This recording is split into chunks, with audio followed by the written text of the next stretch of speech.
कौन झूठ बोलता है और कौन तुलनात्मक करता है, मैं उदाहरण देना चाहता हूं। ये अरविंद केजरीवाल जी का ट्वीट है 9 मई 2012। एक अंतिम बात जल्दी से अंजना जी, एक अंतिम बात बोलिए। जुम करो। ये वही व्यक्ति हैं आदरणीय प्रधानमंत्री जी, जिन्होंने कहा था नोट की कीमत गिरती है तो देश का मयार गिरता है, मर्यादा गिरती है, मान सम्मान गिरता है। आज नोट कहां पहुंच गया। अब आप देश के मान सम्मान को बचा पाने में सक्षम नहीं है। चीन को लाल आंखें दिखा रहे थे आपके अधिकारी खुद आके कैमरे पे बता रहे हैं कि चीन कहां घुस गया है। बात तो सही है। गलवान घाटी की घटना अभी तक हम भूले नहीं है। तो आप लोग कथनी और करनी में इतना बड़ा अंतर हो चुका है। इस पर जवाब लेते हैं। राजनीतिक साहस पर कथनी और करनी में फर्क। कथनी और करनी का तथ्यात्मक जवाब देता हूं।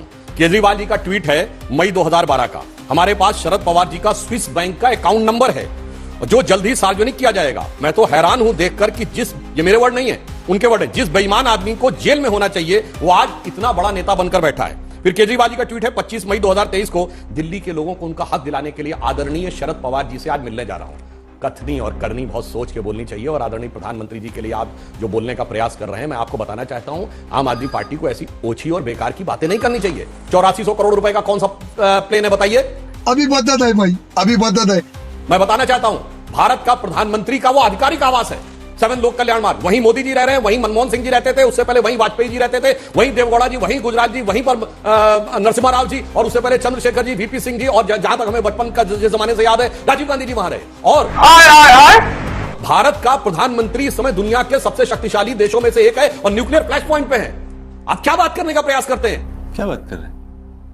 भारत के प्रधानमंत्री आवास की सिक्योरिटी कोई नॉर्मल चीज होगी? वहां पर सिर्फ इसकी नहीं होगी, वहां मिसाइल अटैक, ड्रोन अटैक, अगर सैटेलाइट से अटैक हो तो उसकी भी व्यवस्था करके रखनी पड़ेगी, केमिकल अटैक, बायोलॉजिकल अटैक, और अगर न्यूक्लियर अटैक हो जाए उसकी भी। ऐसी बचकानी छिछोरी बातें कोई बेपढ़ा लिखा नेता करे तो समझ में आता है। केजरीवाल जी जो दावा करते हैं वो तो IIT ग्रेजुएट हैं भी और IRS ऑफिसर हैं। जब वो ये करे तो समझ में आता है ये बचकानी हरकत नहीं है, ये शातिरानी हरकत है। ये इस प्रकार के आरोप लगाने का प्रयास करते हैं। और आपने बिल्कुल सही कहा, प्रधानमंत्री जी ने 35 साल प्रचारक जीवन व्यतीत किया है। प्रचारक जीवन शुरू से तन समर्पित, मन समर्पित और यह जीवन समर्पित, चाहता हूं देश की धरती तुझे कुछ और भी दूं, इस भाव से उन्होंने पूरे जीवन को जिया है। और मुख्यमंत्री काल से उनके जितने भी गिफ्ट मिलते थे वो सब नीलाम किए जाते थे और उनका सारा का सारा पैसा बच्चियों की शिक्षा के लिए दिया जाता था। ये सीएम टाइम से है, आज से नहीं है। इसलिए आप लोग जो करने का प्रयास करते हैं, वैसे मैं एक बात आपसे पूछना चाहता हूं। मैं नहीं बताऊंगा। कथनी कर्मी, आपने कहा कि बड़ी शिक्षा के लिए बात की थी, न्यूयॉर्क टाइम्स अखबार में निकला था। केजरीवाल जी का जरा वीडियो याद करिए, लोग जाकर देखें, कहते कितना मुश्किल है दुनिया के सबसे बड़े अखबार न्यूयॉर्क टाइम्स में खबर निकलवाना वर्ड निकल गया था। और सबसे बड़ा अखबार नहीं है वो, मैं कई बार बोल चुका हूं, न्यूयॉर्क टाइम्स दुनिया का सबसे बड़ा अखबार नहीं, वो जापान का युमनियो शुमरी है, वो छोड़ दीजिए। मगर एक बात पूछना चाहता हूं कथनी कर्मी, मुझे चाहिए जन लोकपाल। आप कहते हैं दिल्ली में तो पूर्ण सरकार नहीं है और पंजाब में तो चलिए छोड़िए, या आपकी पार्टी में भी तो एक लोकपाल होता था। एडमिरल रामदास वो तो टोटल आपके अंडर में है, उसके ना LG का अप्रूवल चाहिए और ना गवर्नर का अप्रूवल चाहिए, वो कहां चला गया? इसलिए मैं कहना चाहता हूं कि कथनी करनी में प्रधानमंत्री श्री नरेंद्र मोदी जी आज राजनीति में विश्वसनीयता की, प्रामाणिकता के प्रतीक, जो कहते हैं वो करते हैं। रुको जरा, सब्र करो। अभी एक प्रचारक के बारे में आदरणीय नरेंद्र मोदी जी के बारे में कह रहे थे तन समर्पित, मन समर्पित। अरे सुधांशु जी, अब गाना बदल गया है। तन समर्पित, मन समर्पित, देश का पूरा धन अडानी को समर्पित।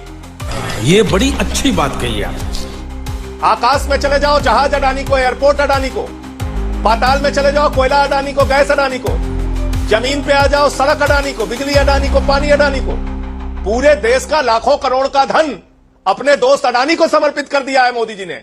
बस यही हमारा एजेंडा है। मित्र सुधांशु जी की याददाश्त बहुत अच्छी है, इनको एक एक चीज याद रहता है। इनको शरद पवार का नाम याद है, अजीत पवार का नाम याद नहीं है। नरेंद्र मोदी जी ने कहा था 70,000 करोड़ का सिंचाई घोटाला किया है अजीत पवार ने। अरे हेमंत विश्व शर्मा ने तो वाटर घोटाला किया है, उसकी बुकलेट जारी कर रहे हैं हम लोग। अरे शुभेंदु अधिकारी, मुकुल राय तो बहुत बड़े भ्रष्टाचारी है शारदा नारदा स्कैम के। अरे ये छगन भुजबल भ्रष्टाचारी है, हसन मुश्रीफ भ्रष्टाचारी है, प्रफुल्ल पटेल का रिश्ता तो दाऊद इब्राहिम से है।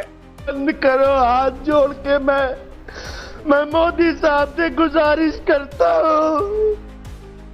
नारायण राणे ने तो घोटाला किया है। अरे ये अशोक चौहान, अरे इसने तो बहुत बड़ा आदर्श सोसाइटी घोटाला कर रखा है, हमारे देश के जवानों के साथ गद्दारी की है। करवाली बेइज्जती।